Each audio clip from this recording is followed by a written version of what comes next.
Okie dokes, welcome back. Like, subscribe, or whatever. So I've decided to do a little deviation from my usual content and start a new playlist called Hacks, Tips and Tricks. And today we're going to be looking at a tool here in DaVinci and potentially in ElevenLabs, where I saw someone demonstrate a voice changer. So essentially taking a script, and this is a really interesting tool because it means that if you can do voices, not necessarily like characters, changing your voice and doing all that kind of stuff, changing your accent, although accent might be useful for this test, you can, I think, record your own intonation, your own way of speaking, and your own emotion, and get a particular kind of tone to the voice and change it. And there's two ways that I'm going to explore, essentially because I'm going to be helping a buddy of mine. He's got a game trailer. I'm going to ask him actually if I can be cheeky and do a little tutorial on it, because I'm going to do a full production edit for him of his game which he's developing, and he's going to want it sort of dressed up with some sound and music and effects and that kind of stuff.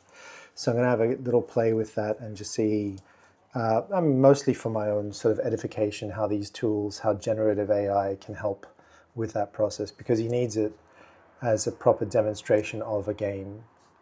He needs it to play as a game and sound like a game. So I'll be doing like sound effects and music and voices and that kind of stuff for him to get it up to a sort of production level that is more professional than a dude in his toilet with an echo in the background doing his voices or clanging stuff, pots and pans like they do in Foley sound design. So I decided that I'm going to do a quick little demonstration here of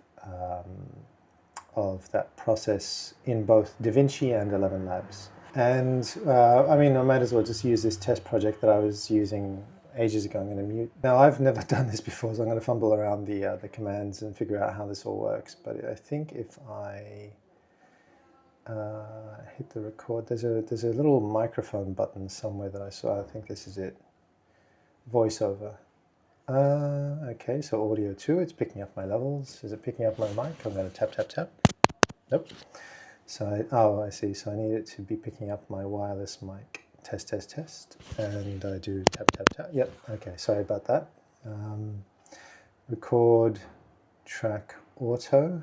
Let's create a new track. Enable 3-second countdown. Oh, that's cool. So the 3-second countdown is a standard kind of beep, beep, beep, and then you start your dialogue, and that's to sync you up with when your dialogue comes up when you're doing something called ADR, additional dialogue recording, and that's when they get the actor back in, because on the set they might have had fans blowing, they might have had atmospheric effects, so they want to record the audio clean so that they can fill in the missing words or just replace them completely. And there's usually a TV screen on the side where they can see their own mouth. They sort of rehearse the line a couple of times in the cadence that was selected, and then they'll just do it. And then an audio editor can then go in and sort of make little changes and refinements. So what I'm going to do here is cancel that for a second and create a new audio track. Audio track. Let's do mono. And go back to my record voiceover. It's picking up my wireless mic. Click that. 2, 3, 2, 1. This is London. This is a whip pan screenshot of London. That's a woman in the background. That's the same street without the woman in the background. But there's some other people. This looks like someone's running in panic, and this is the person presumably running. Cool. That was a bit of fun. So I for whatever reason, I decided to try to do like a really bad version of nature wildlife documentary narration by David Attenborough. So how long is that? Now so now what we have to do is we have to train our new voice. And for that, I believe we have to use a 10-second bit of audio. Okay, and I did a quick search because I had a suspicion that there needs to be a specific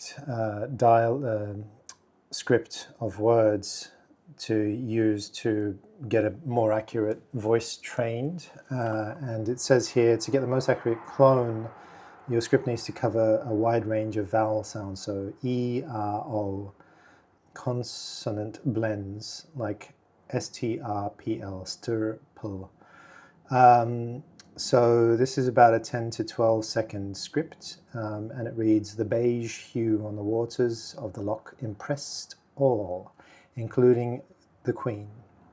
She sees the bee by the sea, but rarely asks why it flies so high. I think that's arguably the best choice."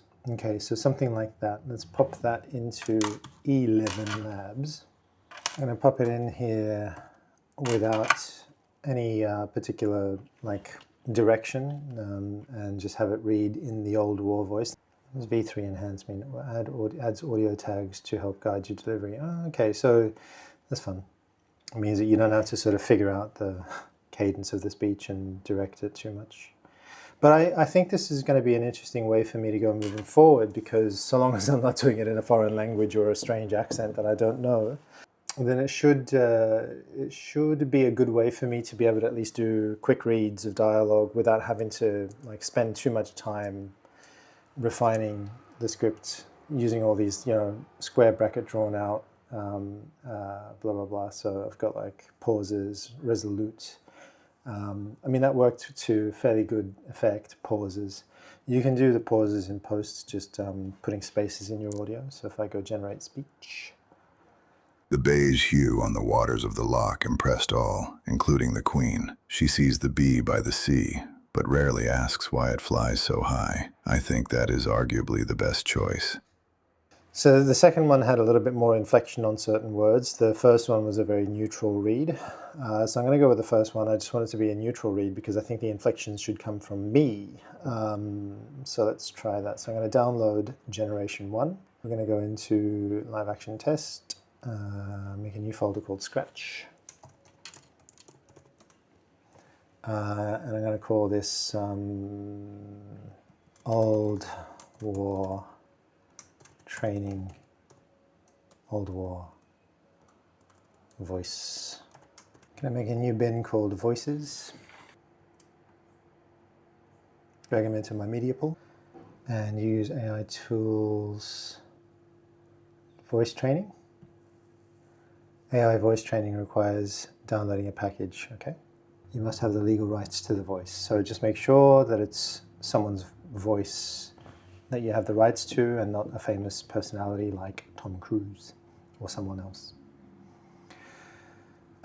Actually, I want to train both voice. I see. We'll go with better. We'll call this or veteran hero.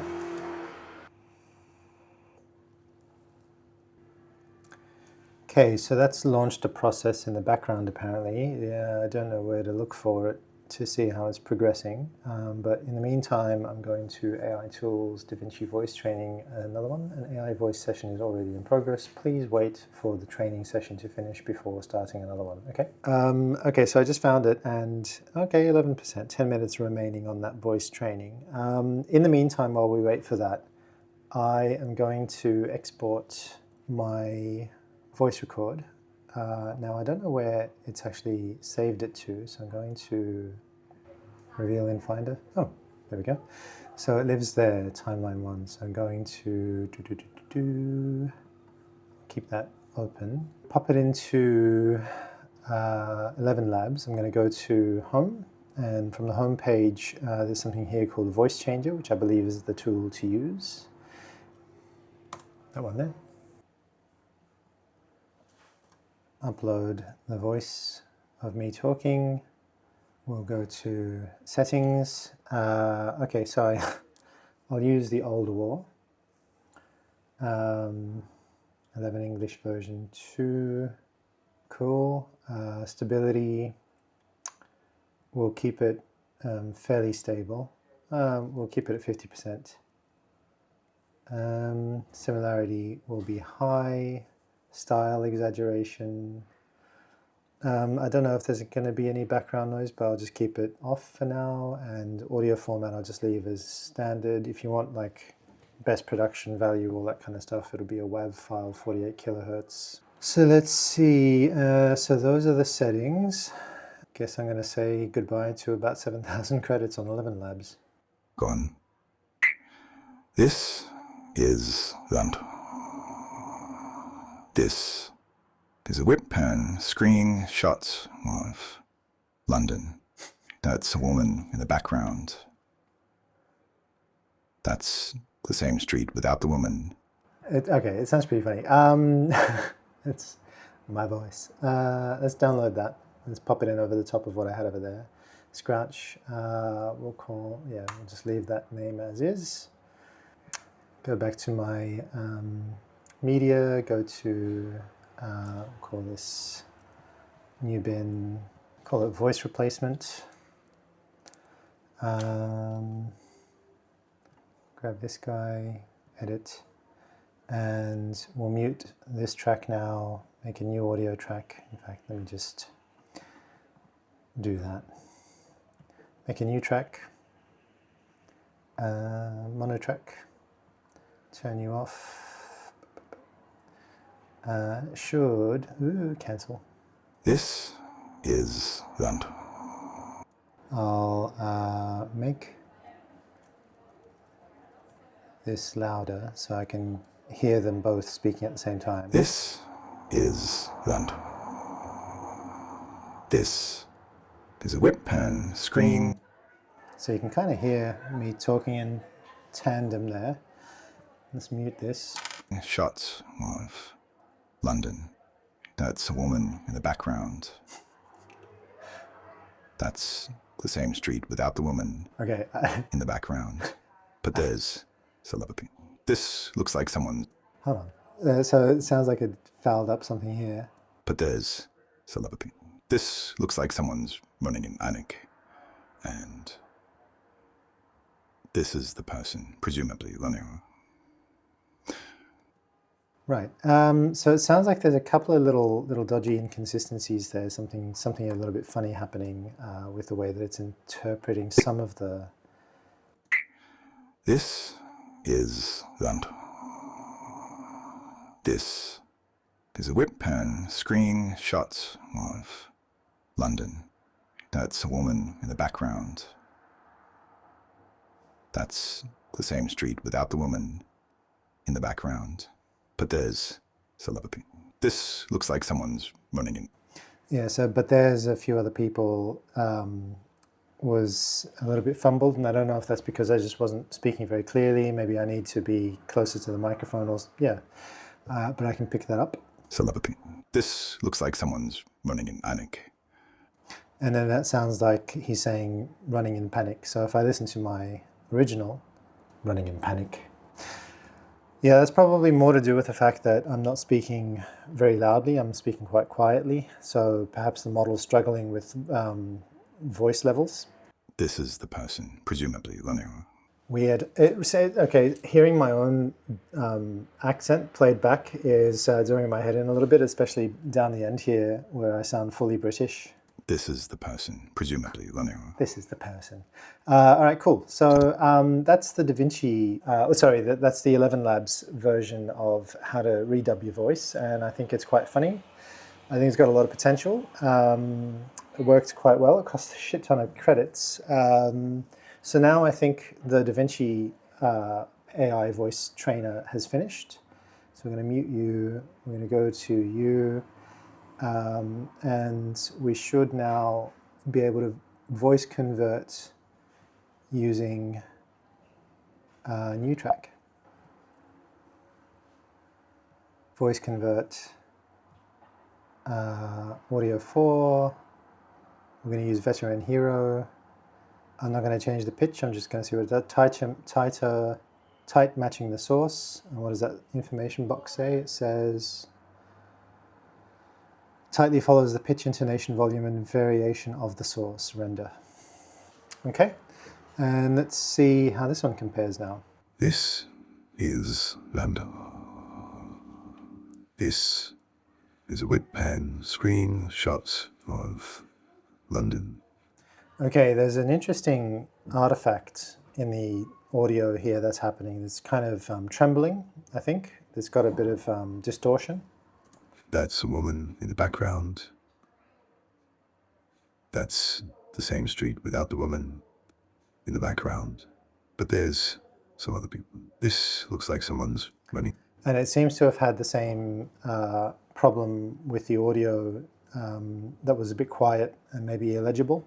So what I'm going to do is I'm going to change the setting so that it does not tightly match the source, and just see if that gives it a little bit more freedom, or just see what happens. And we'll just make sure it's on audio track 5. What does it say here? Render in place. Oh, that's if you just want to replace the audio on the same track.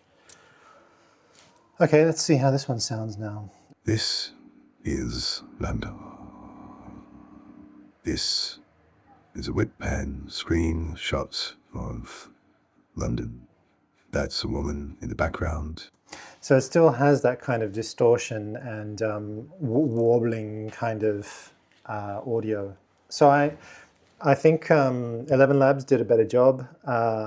Things to remember is that you want to make sure that your voice is quite clear, or if you're going to speak quietly, speak quietly, but keep your mouth closer to the microphone, like an ASMR video. So it may be a case of just doing pickups. But that's kind of fun. That's going to be useful for when I help my friend out. So I know now that I probably am not going to use the, although to be fair, I don't know if having the other tracks there are interfering at all. Let's see if this sounds any better. Having actually disabled all the other tracks in case they were speaking over the top of each other or adding distortion. This is London. This is a whip pan. Nope. Still sounds distorted and wobbly. So the DaVinci method definitely sounds less effective and less good than the ElevenLabs version of the audio. That was a fun little test. Hope you enjoyed it. That's going to keep it short, sweet for you. Make sure that this goes into my hacks, tips and tricks playlist. And I've got another one that I want to do for you coming up, but I can't remember what it was now. It'll come to me and I'll make it. Okay, see you later, bye.